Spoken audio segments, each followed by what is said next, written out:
Assalamualaikum warahmatullahi wabarakatuh. Yang terhormat kepada Bapak dosen pengampu pendidikan Pancasila, yang saya banggakan kepada teman-teman semuanya. Perkenalkan, nama saya Raisya Juli Wulandari, mewakilkan kepada kelompok 3 menjadi moderator. Langsung saja kepada inti. Yang pertama, materi yang akan dibacakan yaitu oleh Uga Supriyadi. Kepadanya kami persilahkan. Pengertian Pancasila sebagai ideologi negara.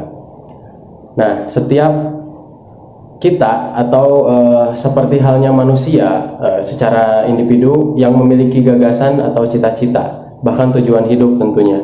Nah, dalam konteks kebangsaan pun setiap negara itu memiliki cita-cita dan tujuan nasional. Hal tersebut menjadi pemahaman awal bagi kita bahwa ideologi ini merupakan suatu yang diinginkan dan dicita-citakan. Nah, sebelum beranjak ke materi-materi selanjutnya mengenai Pancasila sebagai ideologi negara ini, tentu kita perlu memahami terlebih dahulu apa sih itu ideologi. Nah, di sini saya akan menyampaikan terlebih dahulu pengertian dari ideologi. Karena tidak kami cantumkan dalam PPT kali ini, jadi saya berharap teman-teman semua bisa menyimak apa yang saya sampaikan. Jadi secara bahasa, ideologi ini berasal dari bahasa Yunani yang diambil dari dua kata. Yang pertama ide dan logos. Idea ini berarti ide, gagasan, buah pikir atau konsep, sedangkan logos ini berarti hasil pemikiran. Nah, jadi berdasarkan bahasa, ideologi ini adalah ilmu yang mencakup ilmu kajian asal mula, ya, juga hakikat dari buah pikir atau gagasan. Nah, kemudian ideologi ini juga disebut a system of ide yang akan mengatur seluruh hasil pemikiran tentang kehidupan, lalu melengkapinya dengan berbagai sarana, juga kebijakan, serta strategi di mana tujuan yang ingin dicapai itu disesuaikan dengan kenyataan nilai-nilai yang ada dalam filsafat yang menjadi sumbernya. Nah, berarti dapat kita simpulkan bahwa ideologi itu merupakan hasil pemikiran yang isinya mencakup nilai-nilai tertentu demi mencapai sebuah tujuan tertentu yang ingin dicapai. Ideologi tersebut juga sebagai identitas gitu dari sebuah negara, karena ideologi sebenarnya itu memiliki fungsi yang sangat penting untuk sebuah negara tentunya, di mana ideologi digunakan sebagai sebuah hal yang memperkuat identitas sebuah masyarakat dalam suatu negara tersebut gitu. Nah, oke, itu mungkin sebagai dasar yang perlu kita pahami sebelum kita melanjutkan ke materi-materi selanjutnya mengenai Pancasila sebagai ideologi negara. Oke, next ke slide selanjutnya. Ini ada pengertian-pengertian menurut beberapa ahli dalam bidangnya. Menurut Noto Nagoro, ya, sebagaimana dikutip oleh Urek Suharjo pada tahun 2005, ideologi dapat ditinjau dari dua pengertian, yaitu dalam arti luas dan dalam arti sempit. Dalam arti luas, ideologi ini berarti ilmu pengetahuan mengenai cita-cita negara. Sementara itu dalam arti sempitnya, ideologi ini merupakan cita-cita yang menjadi basis bagi teori dan praktik penyelenggaraan negara. Nah, slide selanjutnya ada dari Sastra Praja, ya. Sastra Praja ini mengatakan bahwa ideologi adalah seperangkat atau gagasan atau pemikiran yang berorientasi pada tindakan dan diorganisir menjadi suatu sistem yang teratur. Kemudian ada Soerjanto, ya. Beliau menyatakan bahwa ideologi ini adalah hasil referensi manusia berkat kemampuannya menjaga jarak dengan dunia kehidupannya. Beliau mengatakan seperti itu. Kemudian ada lagi Mubiarto, ya. Mubiarto mengatakan bahwa ideologi ini sejumlah doktrin, kepercayaan dan simbol-simbol sekelompok masyarakat atau suatu bangsa yang menjadi pegangan dalam pedoman kerja. Beliau menyatakan seperti itu. Nah, Pancasila sebagai ideologi negara berarti Pancasila ini dijadikan ideologi sebagai pedoman oleh masyarakat Indonesia dalam menjalankan kehidupannya. Nilai-nilai yang terkandung dalam kelima asas Pancasila ini menjadi landasan masyarakat dalam bersosialisasi, kehidupan, beragama, hak asasi manusia, dan bekerja sama. Untuk selanjutnya yaitu ciri-ciri ideologi. Ciri-ciri dari ideologi adalah sebagai berikut. Yang pertama adalah ideologi terbuka dan ideologi tertutup. Menurut Kellan, ideologi sebagai suatu sistem pemikiran yaitu system of thought, sehingga ideologi terbuka itu merupakan suatu sistem pemikiran terbuka. Ideologi terbuka adalah ideologi yang mengikuti perkembangan zaman dan sifatnya dinamis. Sedangkan ideologi tertutup merupakan suatu pemikiran tertutup. Ideologi tertutup bersifat terikat, artinya tidak boleh dipersoalkan, tetapi diterima sebagai sesuatu yang sudah jadi dan harus dipatuhi. Ideologi Pancasila dikatakan sebagai ideologi terbuka memiliki ciri sebagai berikut. Yang pertama, ada cita-cita.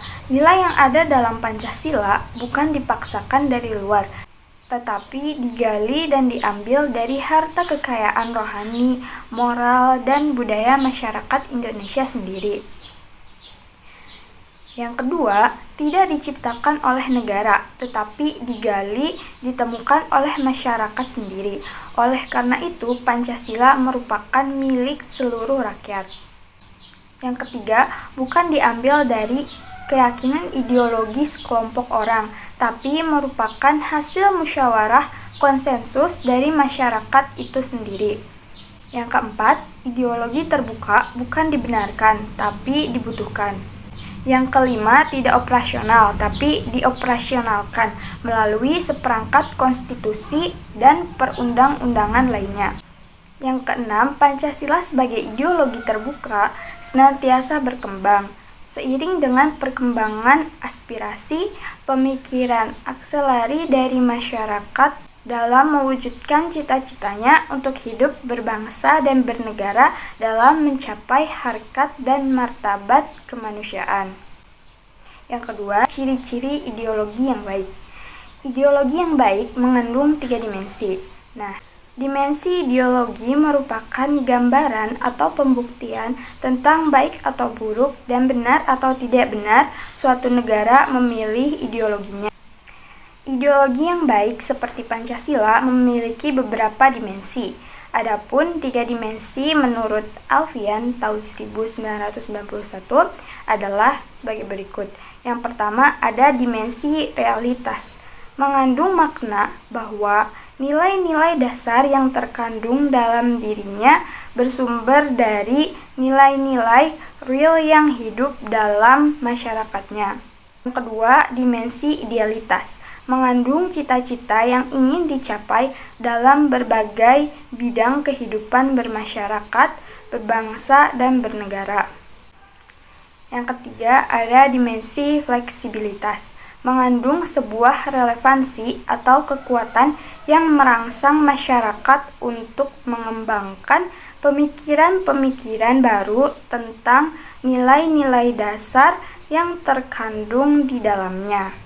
Nah, ciri ideologi yang kuat menurut Kellan tahun 2016 yaitu yang pertama, nilai dasar, memiliki sifat abstrak, artinya tidak dapat diamati melalui indera, namun dalam realitasnya berkaitan dengan tingkah laku manusia. Yang kedua, ada nilai instrumental, merupakan nilai yang menjadi parameter atau ukuran yang jelas untuk tingkah laku manusia.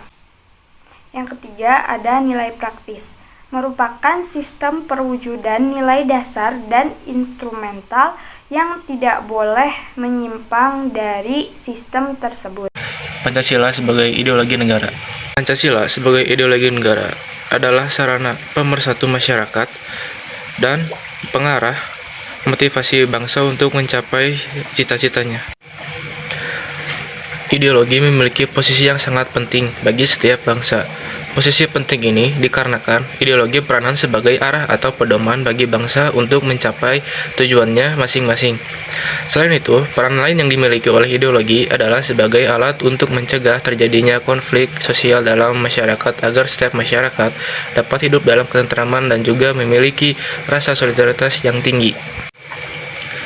Peranan lain dari ideologi adalah sebagai alat pemersatu suatu bangsa. Setiap bangsa tentu saja memiliki keberagaman baik dalam suku, bahasa, adat istiadat, kebudayaan, dan lain-lain sebagainya. Ideologi memiliki peranan dalam mempersatukan keberagaman yang ada dalam masyarakat supaya dapat terbentuknya kehidupan berbangsa dan bernegara yang baik.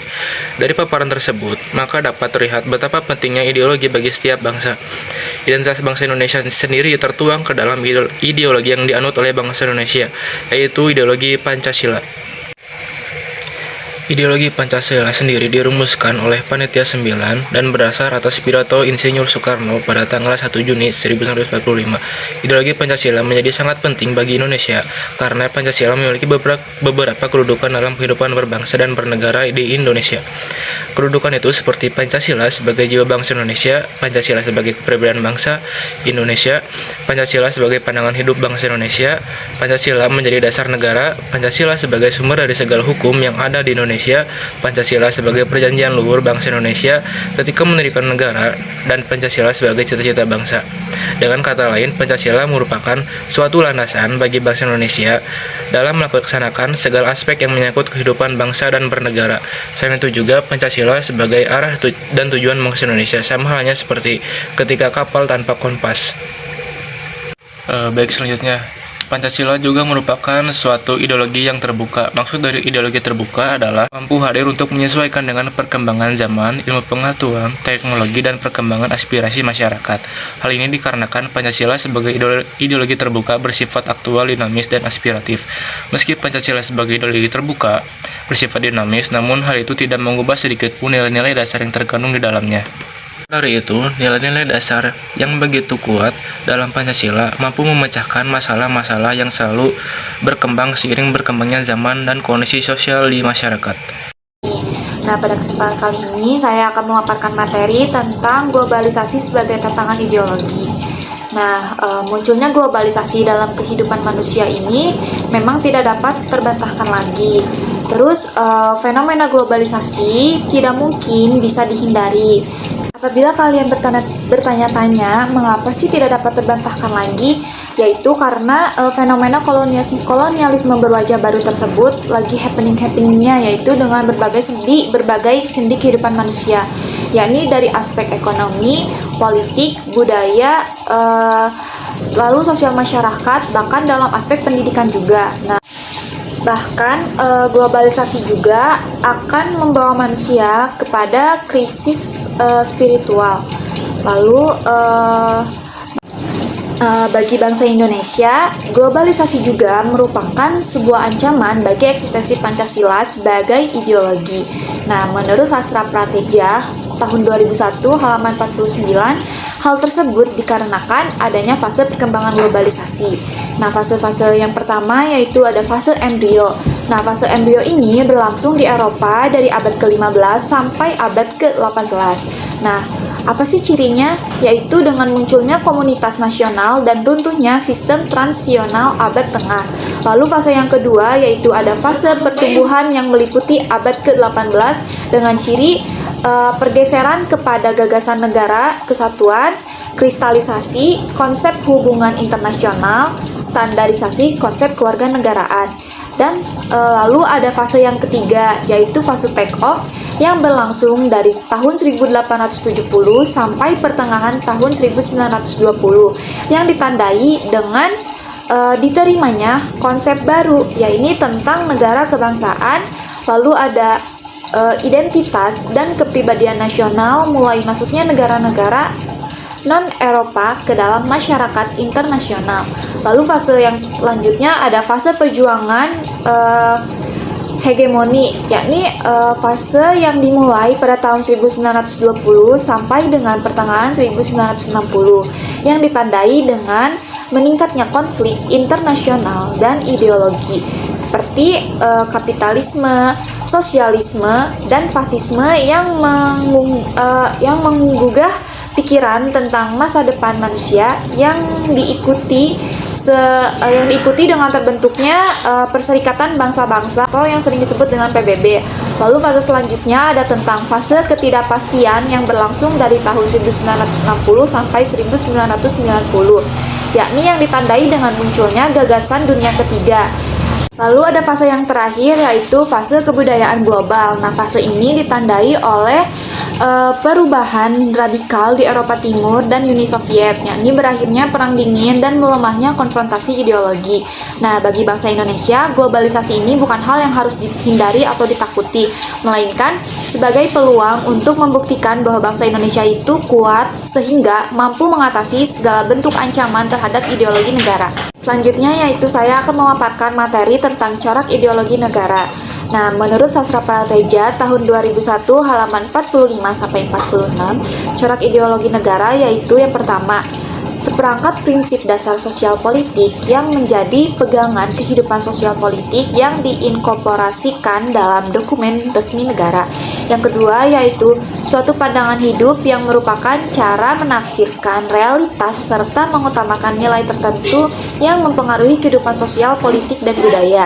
Yang ketiga yaitu suatu model atau paradigma tentang perubahan sosial yang tidak dinyatakan sebagai ideologi tetapi berfungsi sebagai ideologi, misalnya yaitu ideologi pembangunan, dan yang terakhir yaitu berfungsi sebagai aliran pemikiran yang menonjolkan nilai tertentu yang menjadi pedoman gerakan suatu kelompok. Materi selanjutnya mengenai mengapa ideologi diperlukan. Nah, langsung ke materi. Perlu dipahami terlebih dahulu bahwa fungsi ideologi bagi suatu bangsa adalah membentuk identitas atau ciri kelompok suatu bangsa. Artinya, ideologi berfungsi mempersatukan sesama kita. Nah, selain itu juga ideologi berfungsi mengatasi berbagai pertentangan atau konflik ketegangan sosial. Dengan begitu, ideologi mampu membentuk solidaritas atau rasa kebersamaan. Maka dari itu, pentingnya ideologi bagi suatu bangsa adalah sebagai pemersatu keseragaman ataupun keanekaragaman bangsa. Misalnya, dengan memakai semboyan kesatuan dalam perbedaan dan perbedaan dalam kesatuan. Selain itu, pentingnya ideologi juga untuk membangkitkan semangat, kesadaran akan kemerdekaan dan kehormatan suatu bangsa, dan juga sebagai cita-cita suatu bangsa. Ideologi lahir sebagai cerminan dan harapan serta ide warga negara. Dengan demikian, ideologi menjadi landasan dalam menentukan sikap dan tindakan hidup suatu bangsa. Kemudian, materi selanjutnya adalah perbandingan Pancasila dengan ideologi lainnya. Nah, perlu kita ketahui terdapat dua kutub ideologi besar yang berkembang di negara barat, yaitu liberal dan komunis. Nah, keduanya ini memiliki persamaan, yaitu sama-sama materialisme. Nah, perbedaannya, liberalisme yang cenderung mementingkan kepentingan dan kebebasan individu, kemudian melahirkan sistem ekonomi kapitalis.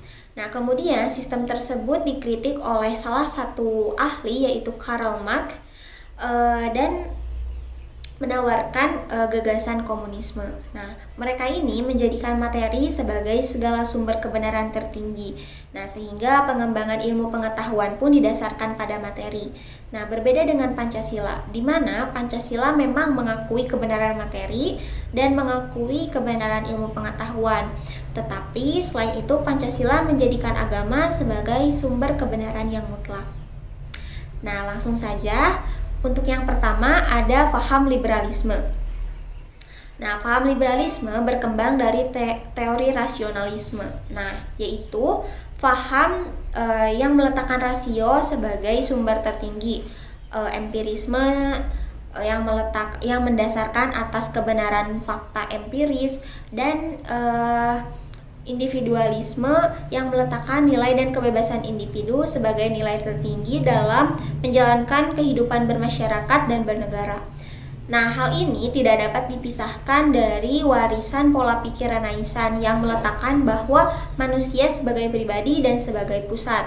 Nah, dan hal inilah yang merupakan dasar dari humanisme. Nah, berbeda halnya dengan Pancasila, di mana Pancasila ini bukan mengedepankan individualis tapi mengedepankan gotong royong dan kebersamaan. Nah, kemudian yang kedua ada paham neoliberalisme. Nah, paham neoliberalisme ini bukanlah suatu paham yang berasal dari teori yang besar, melainkan neoliberalisme ini merupakan suatu paham liberal yang lahir di era globalisasi saat ini. Nah, dapat dikatakan bahwa neoliberalisme ini adalah paham liberal yang lahir di era globalisasi. Nah, kemudian paham yang ketiga ada ideologi sosialisme komunis. Nah, paham ini adalah paham yang lahir sebagai bentuk reaksi atas perkembangan masyarakat kapitalis sebagai hasil ideologi liberal. Nah, konon, individualisme, liberalisme, dan kapitalisme dianggap sebagai sumber penderitaan rakyat. Nah, komunisme muncul sebagai aksi penindasan rakyat oleh kalangan kapitalis. Nah, kemudian jadi Karl Marx mengatakan bahwa kapitalisme yang memiliki hak pribadi yang menyebabkan penderitaan masyarakat. Nah, kemudian dengan kata lain, negara wajib mensejahterakan seluruh masyarakat atau yang sering disebut dengan konsep welfare state. Nah, kemudian paham yang keempat ada paham Marxisme-Leninisme. Nah, seorang ahli mengatakan bahwa Marxisme-Leninisme ini merupakan suatu paham yang meletakkan ideologi dalam perspektif evolusi sejarah yang didasarkan pada dua prinsip. Nah, yang pertama, penentu akhir dari perubahan sosial adalah perubahan dari cara produksi. Nah, kemudian yang kedua ada proses perubahan sosial bersifat dialektis. Dan yang keempat ada paham atau ideologi Pancasila. Nah, Pancasila ini dianggap sebagai ideologi paling baik dan paling benar. Mengapa? Karena yang pertama, Pancasila ini sebagai ideologi bangsa Indonesia berkembang melalui suatu proses yang panjang, bukan lahir dari suatu proses singkat. Nah, oleh karena itu, nilai-nilai Pancasila itu berasal dari karakter dan pandangan hidup bangsa yang telah diyakini kebenarannya. Nah, Pancasila ini bukan hanya sebagai ideologi saja, melainkan sebagai dasar negara, filsafat negara, kemudian landasan hukum, identitas, sebagai identitas bangsa, dan lain sebagainya. Nah, kita wajib bersyukur karena Indonesia ini berpaham Pancasila, karena selain mengedepankan materi dan kebenaran ilmu pengetahuan, Pancasila juga meyakini akan kebenaran atau terdapat aspek agama di dalam Pancasila yang juga diyakini. Saya akan menjelaskan paham-paham negara di Indonesia. Bangsa Indonesia mendirikan suatu negara berdasarkan filsafat Pancasila, yaitu suatu negara persatuan, suatu negara kebangsaan, serta suatu negara yang bersifat integralistik. Hakikat serta pengertian sifat-sifat tersebut adalah sebagai berikut. Yang pertama, paham negara persatuan. Hakikat negara persatuan adalah negara yang merupakan suatu kesatuan dari unsur-unsur yang membentuknya, yaitu rakyat yang terdiri atas berbagai macam etnis, suku bangsa, golongan, kebudayaan, dan agama. Di dalam Undang-Undang Dasar dijelaskan juga bahwa bangsa Indonesia mendirikan negara dengan asas persatuan, yaitu negara yang mampu berdiri dari berbagai macam paham individu maupun golongan. Yang kedua, paham negara kebangsaan. Beberapa ahli banyak mendefinisikan mengenai teori kebangsaan. Yang pertama ada teori Hans Kohn yang mengemukakan tentang bangsa. Bangsa yaitu terbentuk karena persamaan bahasa, ras, agama, peradaban, wilayah, negara, dan kewarganegaraan. Kemudian yang kedua, teori geopolitik oleh Friedrich Russell menyatakan bahwa negara adalah suatu organisme yang hidup. Agar suatu bangsa itu hidup dan kuat, maka memerlukan suatu ruangan untuk hidup. Ketiga, paham negara integralistik. Negara merupakan suatu susunan masyarakat yang integral. Semua golongan, bagian, dan anggotanya merupakan persatuan masyarakat yang organis. Kemudian negara tidak memihak kepada suatu golongan ataupun perorangan. Di sini ada Pancasila dan agama. Di saat ideologi bersumber dari agama, maka akan ditemukan suatu bentuk negara teokrasi, yakni sistem pemerintahan negara yang berlandaskan pada nilai-nilai agama tertentu. Apabila suatu negara bercorak teokrasi, maka pada umumnya segala bentuk peraturan hukum negara berasal dari doktrin agama tertentu, dan pemimpin negara teokrasi umumnya adalah pemimpin agama. Demikian yang dapat kami sampaikan. Mohon maaf apabila ada kesalahan. Wabillahi taufiq wal hidayah. Wassalamualaikum warahmatullahi wabarakatuh.